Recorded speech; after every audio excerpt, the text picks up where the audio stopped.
И Вилма Русковска била на распит за бегството на Сашо Мијалков.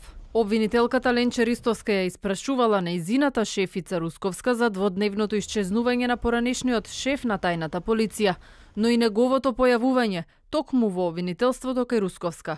Во првите моменти, кога Вилма Русковска добила дојава од свој извор дека Мијалков се подготвува да бега, прво го известила Оливер Спасовски, а не колешката Ристовска, која го водеше случајот со масовното прислушување наследен од СЈО.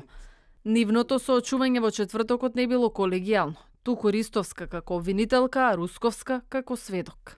Јас знам дека колешката Ленче Ристовска го води тоа и во четвртокот земаше искаси од мене и од истражителите кои го лишија од слобода.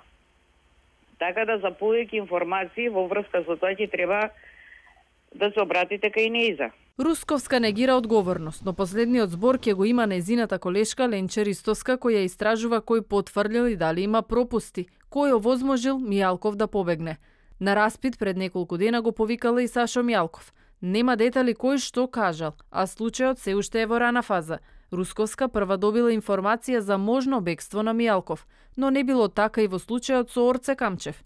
На линија со Агенцијата за национална безбедност и МВР цело време била нејзината колешка Лиле Стефанова која го потпиша барањето за притвор на Камчев.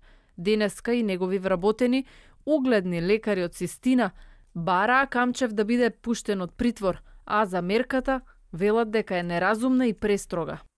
Со оглед на тоа дека за господинот Камчев се веќе преземени други мерки за обезбедување, одземање на патни исправи и обезбедување со капитал, и истите тој во целост безусловно ги почитува и редовно се јавувал на сите покани во судот. Сметаме дека моменталните мерки кои се применуваат за господинот Камчев се неразумни и престроги и индиректно влијаат и на вработувањето на повеќе од 1100 луѓе во Аџибадем Систина. Според последните податоци од Централен регистар, името на Камчев се појавува во две фондации како собственик во Свети маченик Димитри Солунски, овластено лице во фондацијата Илија Камчев, управител во консултантска фирма која го носи фамилиарното презиме Јорка Холдинг, како неизвршен член на одборот на директори. Поради информации дека се подготвува да побегне во Бугарија по претходни средби со лица оттаму, Камчев заврши во притвор за случајот Плацови наводно под сомнение за перење на пари.